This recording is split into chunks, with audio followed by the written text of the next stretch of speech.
Абай Құнанбаев күз. Сұр бұлтсы суық қаптайды аспан, күз болып дымқыл-думан жерді басқан. Білмеймін, тойғанымы, тоңғанымы, жылқы ойнап би қашқандай жарасқан.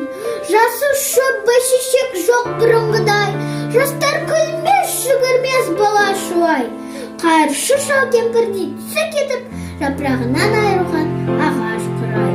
Біреу мал асап сиді сауыпен, салбыраңқы тартыпты жыртық киім, енесіне ертіп шуда жігін, жас қатындар жыртылған жамай түйін. Қастырна қатырланып қайтса бермен, астында ақ шөпші жүр ол бір күрген. Қай ауды көрсен де жабырқан қыл, күлкі ойын көрінбейді сен шеруен. Кемпір шал құршақ қағып бала бүрсен, көңілсіз қара суық қырда жүрсен. Емік-сүйек сорпасы тимеген соң, үйде ит жоқ тышқан алып қайда көрсен.